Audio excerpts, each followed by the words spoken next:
the lineups that we have here. You see Omen on both sides, very popular. It's going to be Breach on one side individually, as well as Phoenix and Raze to round that out. But we're already going through here with the pistol round, one knockdown on the defender side. So at the start of the game, everyone has X amount of credits that they could use to purchase, you know, a light assortment of equipment and items.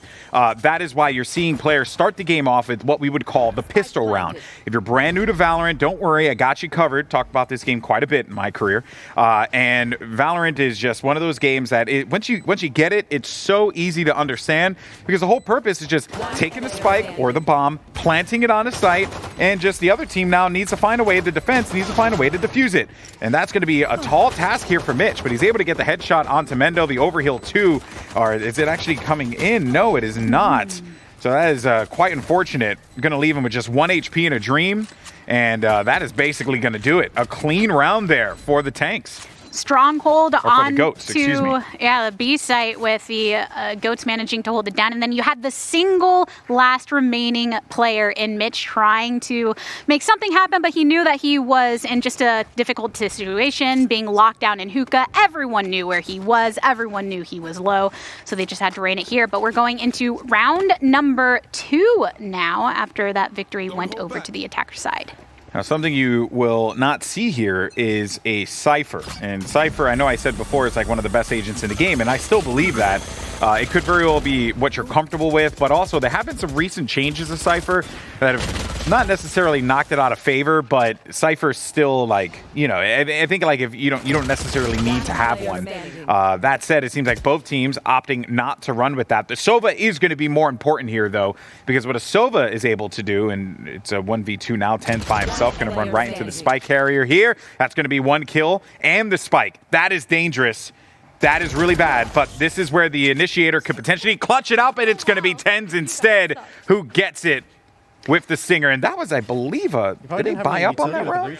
Yeah, that's what I'm wondering, if they ended up forcing it or not, but it's actually even on the scoreboard here. And yeah, as you're saying, I mean, you're looking at situations like that being able to push in, and if you had somebody like a Cypher who does have things like cameras, able to give you some of that intel. Here, if you're looking kind of at the compositions in general, you have Sova that's dishing out that duty with the recon bolt, but, you know, we haven't really seen much Killjoy or Cypher at all today.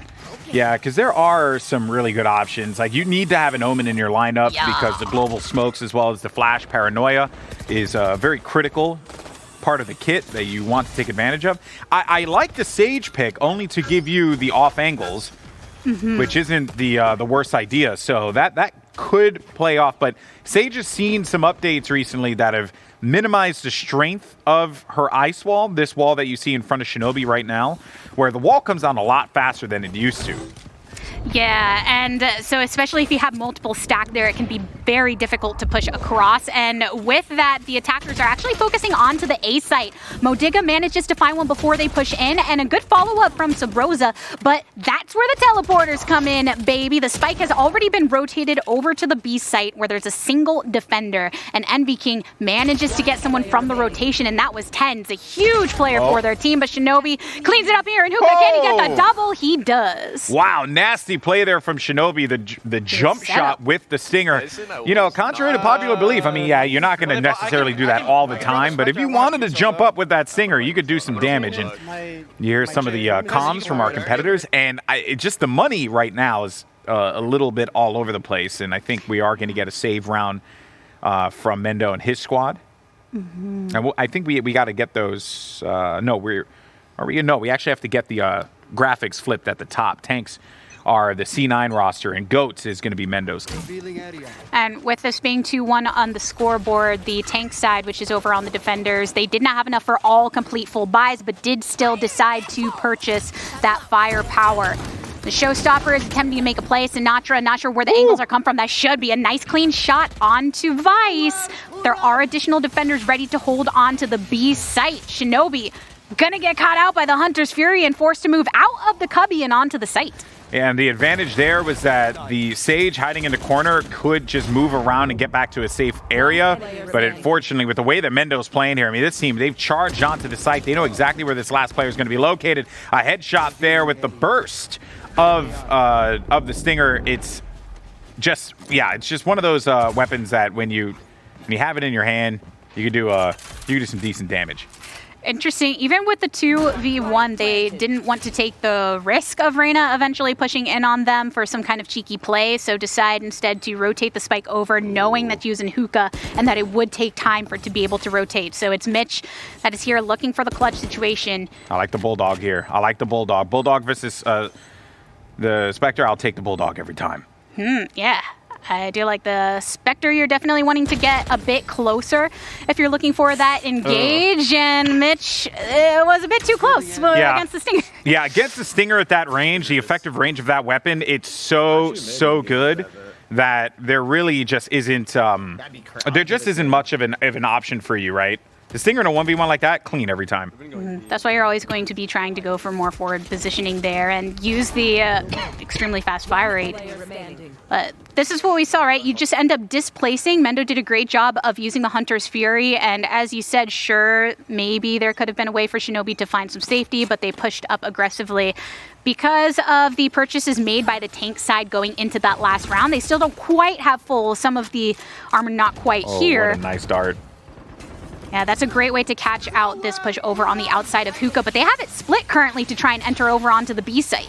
Yeah, this is bad. Now, that wall is not going to last very long. You're hoping that Vice is able to get a kill, which he does so against NVK. Transitions instantly to go in there for the help, and then further stall coming in. So that will give him player advantage. Here comes the push, though, onto the site. They have to be careful about this. And, oh, no, actually, you're going to get Vice burning, and then Subroza is going to clean it up with the Bulldog. That was just a run-it-back kill, by the way, which is huge. One player is going to be located on site, and another one's going to be rounding up over toward Garden. As Shinobi's watching the door, a pincer play opportunity here with the Stinger. Modigga can actually get this kill and is able to do so cleanly. And then the Spectre on the other side for Mitch is going to secure the second, thus ending the round in favor of the tanks.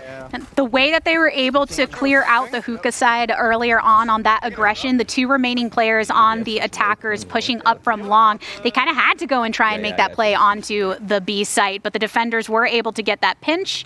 And now, though, over for the tanks, they do have full armor available to them. Still working with some Bulldog, and you have Tenz on, what do you know? He's bringing out the operator. That's scary for everyone else that's in this game. I know that Subroza and Sinatraa are more than capable of dealing with them, and we're getting some of Sinatra's trademark plays here with the Rays. You also would see him play Phoenix on this map too, but I think because Subroza's on the teams, you know, you can give it to Subroza, you can play the Rays. I don't think anyone's mad about that. I don't think anyone's mad when Subroza's on your team in any scenario. But using the Breach ultimate to actually push directly onto the site forces the defenders off of it, but Tenz is here in the back of Labs, maybe even going to go for a bit of wallbanging if he can get the intel to him. Oh, yes, you're right there. No. Oh, my God. It wasn't enough. The penetration, the pen damage, not enough there. It just wasn't going to happen, but had it happened, though, I would have lost my collective mind. Tenz is alive, which means that this is still a winnable opportunity for them, and actually more than winnable. Only one player left standing. A great trade. Tailwind's going to get him out. Vice with the assistance along with Tenz, and they're going to clean up that round. Just the retakes here for the tank squad has been clean. Yes, so effective, and even in cases allowing that breath, right, for the plant to come in and just dictate exactly or actually know where they're going to be going for those plants to try and pressure them down. Now it's 4-2 on the scoreboard, and Tanks been holding it down pretty effectively. We have high expectations for them going into this matchup, considering how many pro players from the same team are on the same roster here, with Modigga being the only difference on that side. But Goats still holding it down as well here on attackers, and potentially going to see what they can get over on B, whether it's actually going for the plant or just bait out some utility here. Vice is going to get the orb there to give him the ultimate ability, Hunter's Fury, which allows him to be able to shoot laser beams through walls. It's literally how it's described. I think that was one of the first ultimates they revealed too, originally back in the day. Yep, and this is bad. This player that's going to be located here on long needs to run as fast as possible, and Vice does not hit. It hit those shots, which is kind of shocking, but Subroza very aware of what he needs to do, and I like the way that they're splitting this up, right? Because Subroza's putting a lot of pressure here, and it's keeping 2 bodies on the B site, prompting a rotation now. I think they may have gotten an inclination because they heard the drone. And you don't drone out unless you're intending to push. So here you go. Now the counter Hunter's Fury is going to be taking place. Perhaps they could try and play around this and push into the site. Sinatraa is going to be very low at 56 HP. Players are going to be located, one in heaven on the tower. You have 2 players that are going to be located right by the spawn. And this is not all that bad here for the attackers. I mean, they've been able to just fell 2 players on the tank side. But Tenz, the great equalizer, is able to get a big shot there against Mendo. All of that momentum that was brought pushing onto the site, and well, it was only stopped temporarily as the attackers eventually came through. Subroza, the fact that he was able to hold off long enough before coming through the TP to support that push through showers onto the site, enough chaos was achieved, even changed his positioning over to the U-Haul to really be able to follow up here, bringing it to 4-3 on the scoreboard currently, and we are at that point where rifles are galore. A complete Vandal lineup overtaken by Goats. And then on the tank side, Tenz is still going to have an operator here with full shields as well. And we're looking at NVK here, who former Rainbow Six player, playing Valorant now. He was a part of EG and has had a lot of success in the past. It's pretty wild to see how Valorant has brought so many players together from so many different games, whether it be, Counter-Strike, Overwatch, Rainbow Six, even some Fortnite players too, Apex players, PUBG. It's been wild to see. What's been equally wild to see is that the tanks now are just left to only 1 player left alive, and that's going to be modigga, the sole player, the Glitchcon invitee here from the road to Glitchcon. They wanted his top-tier Omen play. He hasn't really played much of a role this game, but a few kills here could be quite nice for him personally, as they know exactly where he's going to be located. And modigga just going to make the best of a bad situation, but NVK is going to be the one to get that kill, tying it up 4-4. And it was the other Omen that ended up getting that show out moment. NVK, NV King, I believe, is his tweet for anyone that's looking. As we mentioned before, we have the extensions here directly on the channel. All of the creators that are participating in this event are live on their channels as well. We're dishing you out this game here for you. But here's the thing. After that last round, tanks are feeling a bit baroque. And it shows in their loadouts. Oh, yeah. This is not that great here, obviously, for the tanks. But you can do some damage on an eco round. And also because of this Bucky here that's perched up against his box could be quite scary. Yeah, the forward positioning of the defenders so that they can try and do exactly that. Once Sinatraa tried to push into hookah, you got a shotgun in the face. That's going to be the single trade, but now it is 3v3 for defenders and attackers, and the spike itself is still dropped away from the actual site. A common safety move so you don't end up with it in a very compromising position, but they're just going to take the slow collapse onto Vice, who is just stuck in hookah with nowhere to go. Yeah, credit to Vice there, because that round started off really bad for him. He got hit with the paint shells of the grenade from Raze. He didn't get hit with the grenade outright, but he got hit with the after effects of it, because once that nade blows up, it disperses, a bunch of different other little shrapnel nades that will do additional damage.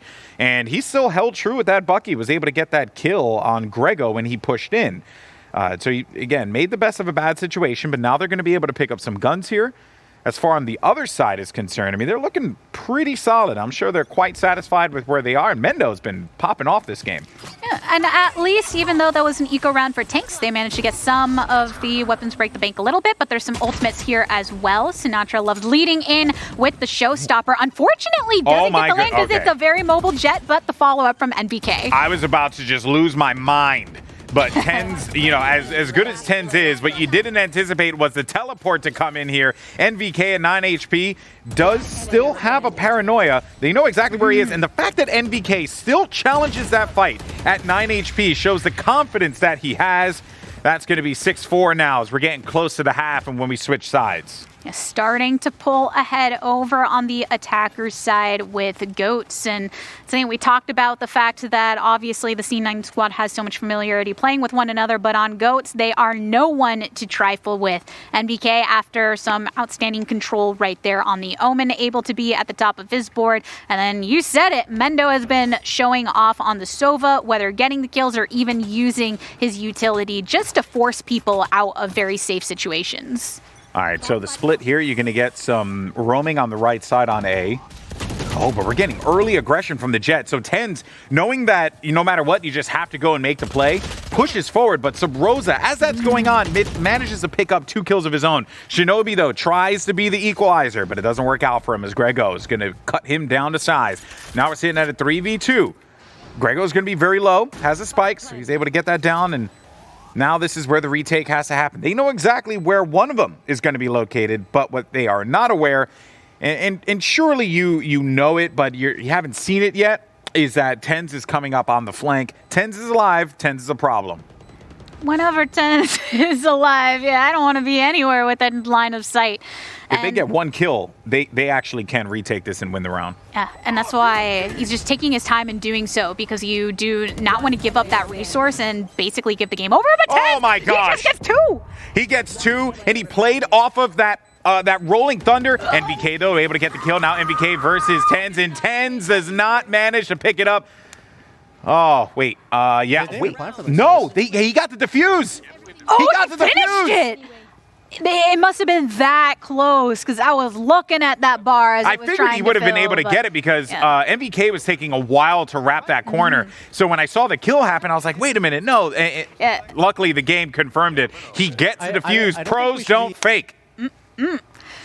That's kind of when we talk about a game like this, right? And obviously, firepower, your ability to click on heads and bodies is extremely important, but game sense and knowing those timings and what you're working with and hearing the noise of the spike and thinking it's better just to stick it with how much pressure I made. But here we go. It's actually a commitment over on A. Oh my goodness, Subroza does not care. He jumps right into modigga's face, jumping literally. But Subroza and sinatraa, the tandem duo here coming from TSM and Sentinels, they're going to be able to get their team onto the site. 2 players left alive. Mitch is able to get a double out of that one. That's just wild and ridiculous. Mitch gets 3 kills for his effort there, leaving only 1 player left alive. It's the Sova for the tanks. Let's see if he can clutch this one out. It's Grego. Sends that aftershock forward. They know where he is. They have to take this fight together. At the very least, I think that's what would be the wiser play here. So it's going to be a 1 look, and then the second one's going to pop out immediately after. Oh, he gets 1 kill, though. This is actually very winnable for Vice. No! Mendo wins it for the GOATs. Wow. Switching sides. That is a big first half there for GOATs. 7-5 against C9 plus modigga is no easy feat. That was a very close finishing moment there of that round, because we knew where Vice was, and being able to pop out and get some of these kills and kind of play that connector area so much. And even though the recon gave him some information, in the end, it's a split-second decision, and Mendo has been popping off. There is no lack of quickness on his side. I do think, though, that they played that very well. They traded it out. I think once they looked away, that was the key moment there for Vice to challenge the fight, and I think because of that, it's like you got to have a little bit of that recklessness, but also just that confidence that you're going to be able to win these gun battles here.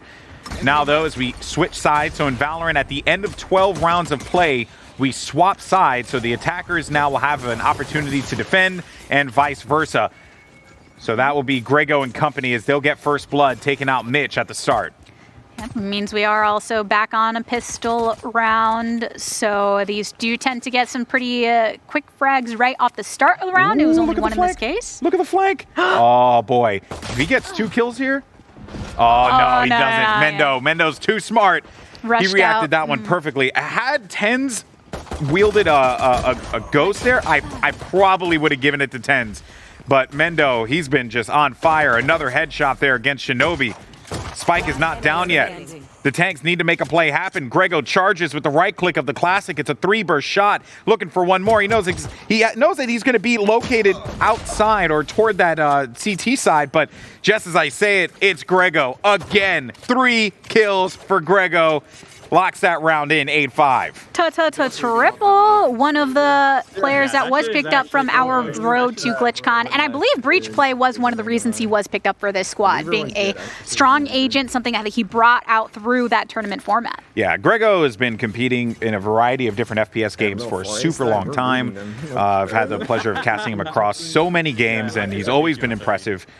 So for him to clutch out like that, huge. Now, as we jump forward here, and we'll get some guns, some round 2 buys, mostly Spectres, and some half armor or full armor, depending on how much they were able to get out of that.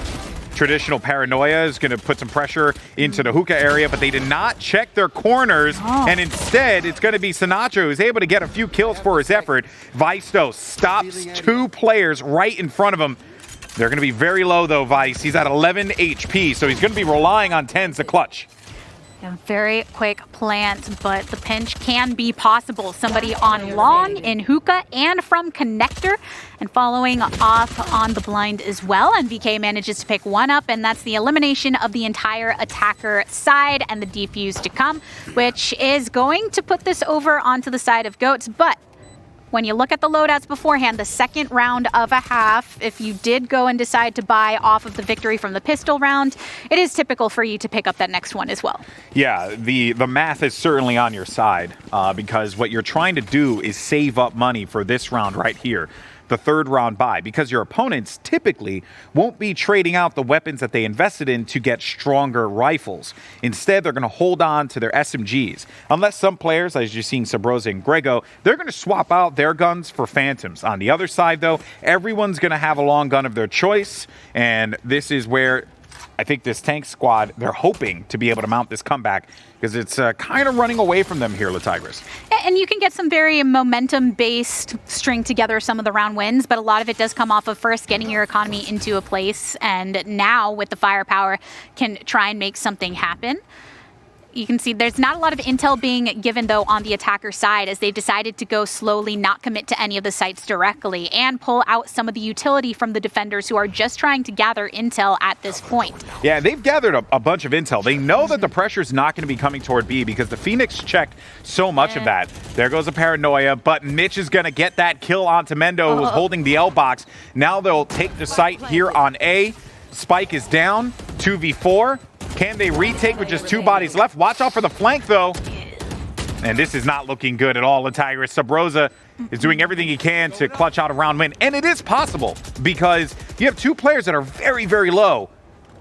Yeah, and he put up the blaze so he can try and wrap around Tetris here. He knows that the Omen was here to poke, and because there's so many angles from the shower side, manages to go and get the kill onto modigga. Everybody else is shuffled. Yeah, they are right here. They have their sights onto the spikes, so if there isn't any attempt at the face, right through the boxes!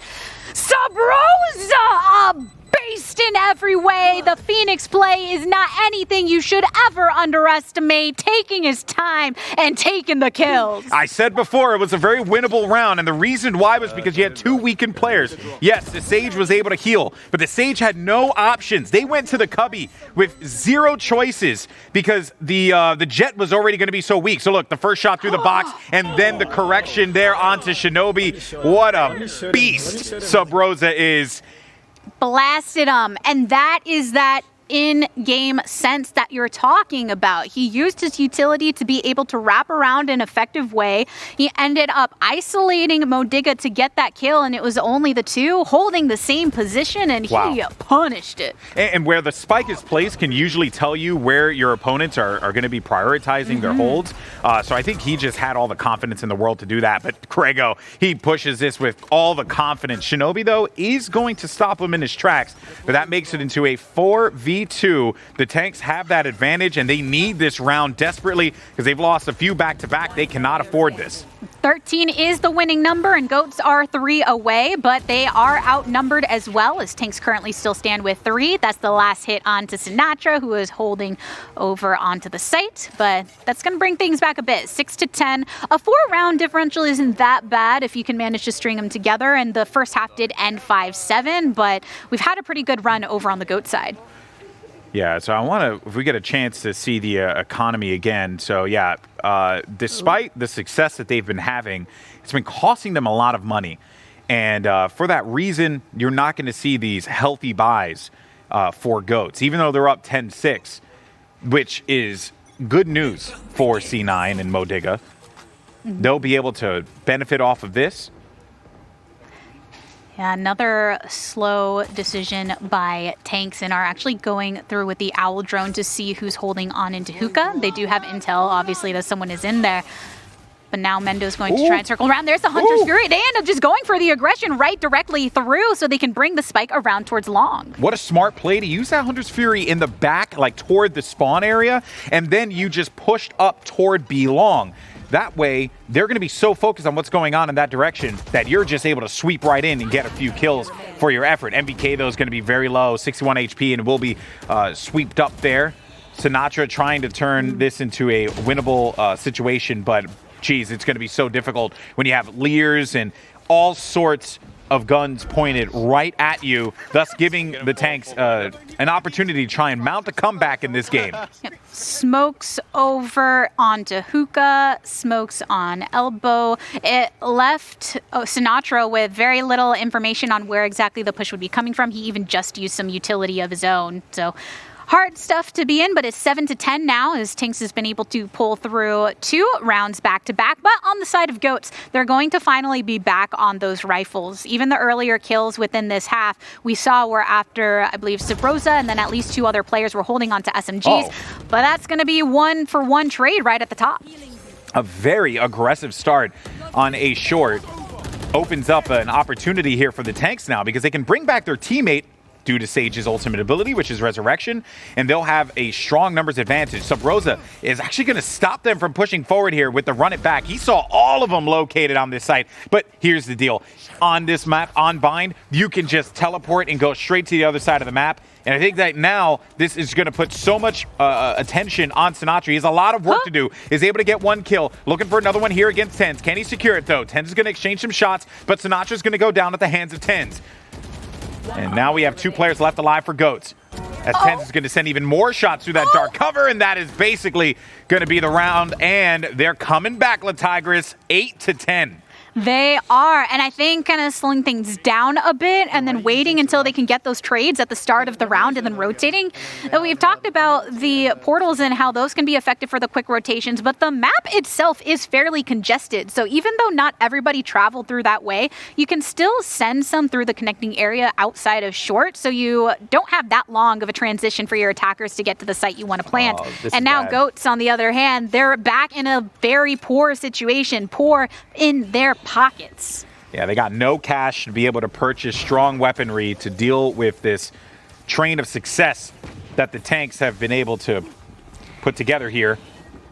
Tenz is going to send a cloud burst outward, and that will create more opportunities for movement. There goes a Hunter's Fury. I don't think it connected with anyone, but Grego, though, does manage to pick up a kill. Modigga's going to respond in turn. And, oh boy, I just saw the boombot blow up outside. 3v2 or 3v3, this is not impossible. Well, I was going to say it's not impossible. It's still doable, but it is going to be so challenging. It's the kind of, if they pick up weapons, it would maybe... Oh, he burned him! Oh, the hot hands. Subroza. I'm telling you, if you want to see some good Phoenix play, it's right here. The pop flash effect you can get right through the wall, but he ends up getting popped in that scenario. So, yeah, even though they had the pistols over at the start of the round for goats, they were able to get a couple trades off the aggression of the attacker. But they actually, as defenders, decided to stand back. Sometimes you see those pistols right towards the front, but they were actually looking for more of a retake scenario. They're okay either way. As you can see, now once again, they do have their full loadouts, a combination of Phantoms and Vandals. And then over on the tank side, you'll see the same. Tenz also opting for a rifle instead of an op in this case. Yeah, and I'm actually shocked that Tenz went for it in general. He probably could have saved the money because he has Blade Storm. Yeah, that's often something when you're thinking about the unique abilities of these agents, and Blade Storm can allow you to just save, especially for an op. But right there, hey, I got a rifle. I can go just shoot him in the face with that instead with the Vandal. And he'll still have that ultimate for later. Probably going to save it now. Ooh. What a trade there. Yeah. Brilliantly done. Stopping Sinatraa from being able to secure that double kill. Gives the tanks now an opportunity to tie this one up. 4-3. Rotation's coming through over to the A site, Tigris. You still got some activity toward B, and this is mostly just to get vision if anyone's moving past that defender doorway. That's why the Sage is looking there. Yeah, because over on the defenders, you're looking at the way that... Got the kill. Oh, that's big. That actually is huge. Huge. So it's a 3v3 right now, but the attackers no longer have that pull of attention onto the opposite site, but they do have time to plant because they know that rotation will be coming a bit delayed from the Omen. Off your feet! But they did lose that player at the worst possible time. Yeah.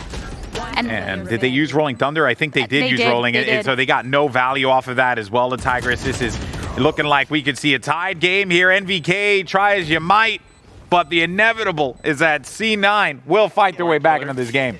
That was a tough decision to make at that point, right? I have Rolling Thunder as breach, but they didn't have a lot of intel on exactly where they would be clustered to try and guarantee it was a way for them to pull back through in it. So it's 10-10 after 5 consecutive wins from the side of Tanks. They have evened out the score once more. Yeah, and we're in a bad area for GOATs because look at the economy, right? Oh, yeah. Even if Tanks give up this round, which they need to, or if you're GOATs, you want them to give up this round, they're still going to have plenty of cash. Early aggression, though, into A short is actually going to net them 2 kills. Mitch's Shinobi go down, but the answer back is there, courtesy of modigga and Tenz at 3v3. Perhaps we're going to get a fast play onto the A site. Mendo, knowing he's going to have to retreat and wait for his teammates to get back into the thick of things here and play for the retake. They do have a rocket launcher, which perhaps... you can see this being used to great effect here. Subroza is going to wrap around with that. Guardian actually gets 2 for his efforts there.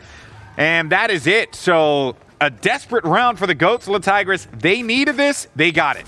They did, and such great play. I mean, we've seen a lot of moments from Subroza, but specifically there, you know that plant is going down in one of the defaults, and it's a commitment from the Sova, but making sure to flash ahead of time. In the end, Sova was facing the other way, but you're able to completely clear instead of allowing the time for that retake positioning. Now it is 11-10 in the favor of the GOATs that need it, not just the win for themselves in their own pride, but the team GOATs, who has been trailing behind in our overall super points for our super teams here at Glitchcon.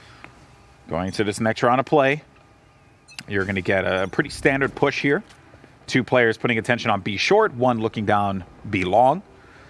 What I do like, though, or 3 players, I should correct that, but what I do like is that they're playing around this paranoia, but there's a lot of great stall that they have here. Yeah, you want to cycle that utility effectively without wasting right off the top, and now you see Sinatraa using Raze to keep them at bay as much as possible, and that was enough to force, well, I mean, the rotation over from the attackers. They're not sure how much hold was in hookah, so they decide to instead spread out their resources, see what they can find with some recon work from Vice. Bladestorm has been activated for Tenz, who has the operator, so Bladestorm, it's kind of like cheat codes there. Vice gets a headshot on Grego. Man advantage for them. Oh, so they're not exactly sure if anybody was holding into showers, so instead trying to put Tenz a bit more back, but you can hear the Reyna ultimate has been popped as well. Sinatraa manages to find 1, but there's a blockade over onto showers that leaves vision for nobody. 2 Bladestorm kills from Tenz. He don't need no op, and there's 1 standing no more, as it is 11-11 on the scoreboard. This was another critical round for GOATs, right? They have been down in the dumps on their economy, and it's happening again. Even after the victory prior to that last round, they still weren't able to get some full buys. I know you love the Bulldog, Golden Boy. I know it's your boy when it comes to guns. In my hands, it's God tier, okay? In my hands. So you don't think the homies on GOATs? I think everyone would agree with me. All right.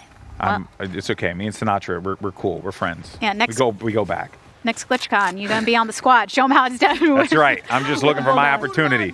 Come on, Twitch. Give it to me. Starting right off the bat, a bit more aggressive than some of the past rounds, though. The Hunter's Fury coming from the back once more. But NVK ends up getting locked out of the site, and the attackers are moving here on to B. That's a nice pickup over from the hookah positioning from Phoenix here, but Subroza eventually caught out as soon as he tried to push in. This is bad. I don't like this. Bad new bears. Yep. Now, they could get a kill and just try and rip the gun away, but nope, doesn't happen. Mitch had the angle. Even though the stinger at that range is really strong, you ain't going to get much out of that. Also, Grego, though, Headshot with the sheriff. Also trying to pen in some of those more common spots. Oh no, what a spot. No. Oh, no. That was, well, I mean, on both sides, that was real cool. But Grego, so when you're holding on to the sheriff, right, you can pop the heads and it feels pretty good. And he got that intel that Tenz is on the other side and got some shots. But that's the mobility we talk about when it comes to Jet, using that off positioning to get on top of the block and shoot down. Look at the buys. This is match point here. It's the best of one. So if the tanks win this, they will walk away as the winners of our Valorant block here at Twitch Rivals. But if the GOATs manage to pull off an upset here, a thrifty round win, we will be going to overtime where you have to win by 2.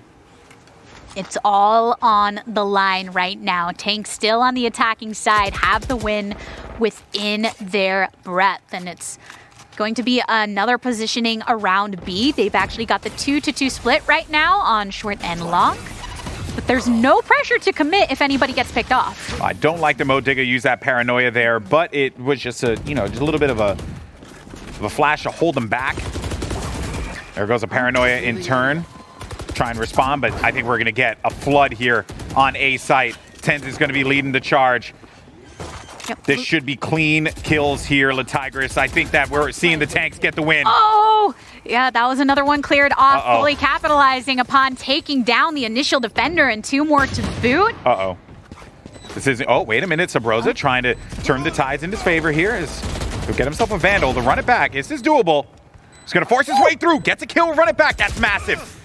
2v3, looking for another one, but it doesn't happen. I think you saw that 2 players are going to be located inside of Lance, which is why you're going to see 1 player actually charge right in there. Unfortunately for him, Mendo does go down, leaving only Subroza left alive to clutch it out into a 1v3. Looks for 1, gets the first kill, but can't get the second.